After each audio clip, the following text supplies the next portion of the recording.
Do livro Nosso Lar. 33ª parte. Curiosas observações. Poucos minutos antes de meia-noite, Narcisa permitiu minha ida ao grande portão das câmaras.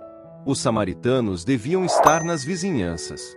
Era imprescindível observar-lhes a volta para tomar providências.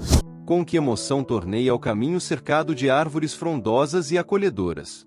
Aqui, troncos que recordavam o carvalho vetusto da terra. Além, folhas caprichosas lembrando a acácia e o pinheiro. Aquele ar embalsamado figurava-se-me uma bênção. Nas câmaras, apesar das janelas amplas, não experimentara tamanha impressão de bem-estar. Assim caminhava, silencioso, sob as frondes carinhosas. Ventos frescos agitavam-nas de manso, envolvendo-me em sensações de repouso. Sentindo-me só, ponderei os acontecimentos que me sobrevieram desde o primeiro encontro com o ministro Clarencio. Onde estaria a paragem de sonho? Na terra ou naquela colônia espiritual? Que teria sucedido a Zélia e aos filhinhos? Por que razão me prestavam ali tão grandes esclarecimentos sobre as mais variadas questões da vida, omitindo, contudo, qualquer notícia pertinente ao meu antigo lar? Minha própria mãe me aconselhara o silêncio, abstendo-se de qualquer informação direta. Tudo indicava a necessidade de esquecer os problemas carnais, no sentido de renovar-me intrinsecamente. E, no entanto, penetrando os recessos do ser, encontrava a saudade viva dos meus.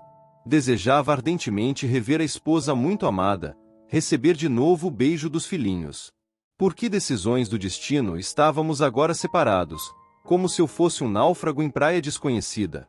Simultaneamente, ideias generosas confortavam-me o íntimo. Não era eu o náufrago abandonado. Se minha experiência podia classificar-se como naufrágio, não devia o desastre senão a mim mesmo.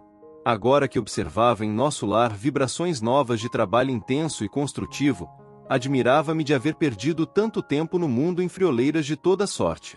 Em verdade, muito amara a companheira de lutas e, sem dúvida, dispensara aos filhinhos ternuras incessantes. Mas, examinando desapaixonadamente minha situação de esposo e pai, reconhecia que nada criará de sólido e útil no espírito dos meus familiares. Tarde verificava esse descuido. Quem atravessa um campo sem organizar sementeira necessária ao pão e sem proteger a fonte que sacia a sede, não pode voltar com a intenção de abastecer-se. Tais pensamentos instalavam-se-me no cérebro com veemência irritante. Ao deixar os círculos carnais, encontrar as penúrias da incompreensão. E que teria sucedido à esposa e aos filhinhos, deslocados da estabilidade doméstica para as sombras da viuvez e da orfandade? Inútil interrogação.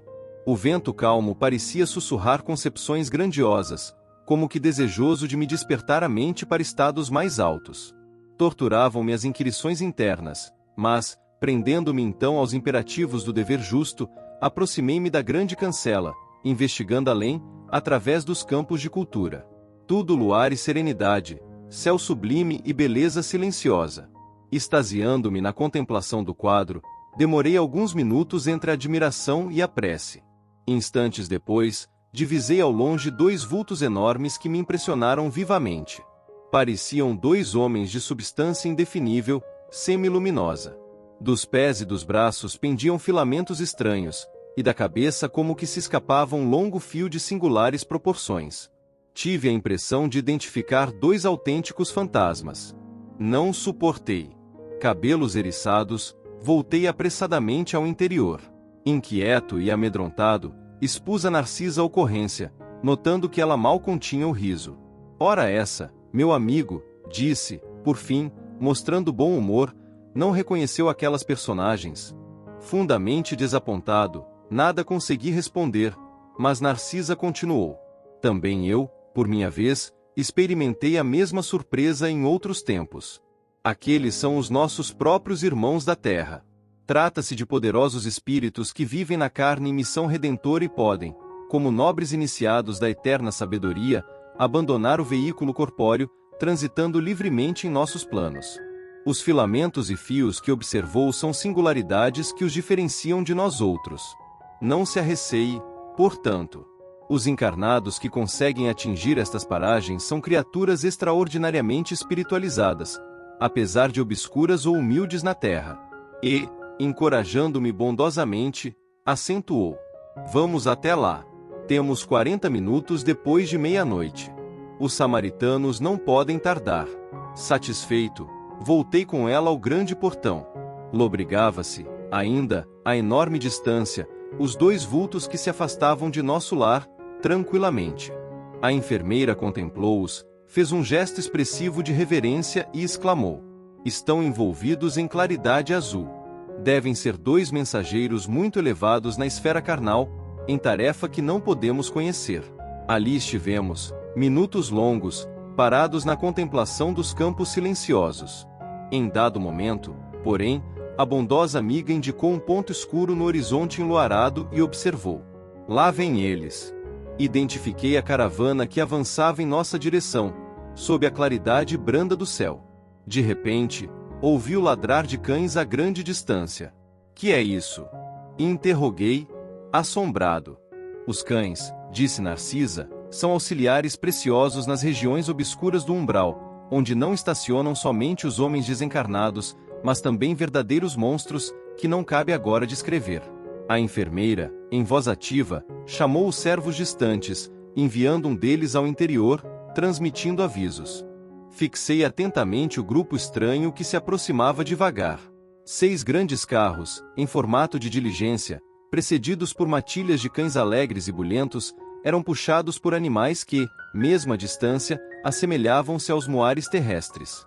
Porém, o aspecto mais curioso eram os grandes bandos de aves de corpo volumoso que voavam rente aos carros, emitindo sons peculiares. Voltei-me imediatamente para Narcisa e perguntei: e o aeróbus? Não seria possível usá-lo no umbral? Ao receber resposta negativa, questionei as razões. Com sua habitual paciência, a enfermeira explicou: é questão da densidade da matéria. Imagine a diferença entre água e ar. Um avião que corta a atmosfera terrestre não poderia fazê-lo no meio líquido. Poderíamos criar máquinas como submarinos, mas os núcleos espirituais superiores preferem usar veículos de transição por compaixão pelos sofredores. Além disso, em muitos casos, a ajuda dos animais é indispensável. Como assim? Indaguei, surpreendido. Os cães facilitam o trabalho, os moares suportam cargas com paciência e fornecem calor onde necessário, explicou, apontando para o céu, e essas aves, que chamamos de ibis viajores, são excelentes auxiliares, pois devoram as formas mentais perversas, combatendo diretamente as trevas umbralinas. A caravana já se aproximava consideravelmente. Narcisa olhou-me com atenção e concluiu: agora não é momento para detalhes. Você poderá aprender mais sobre os animais no Ministério do Esclarecimento, onde ficam os parques de estudo e experimentação. Enquanto distribuía ordens aos assistentes, preparava-se para receber os novos pacientes espirituais.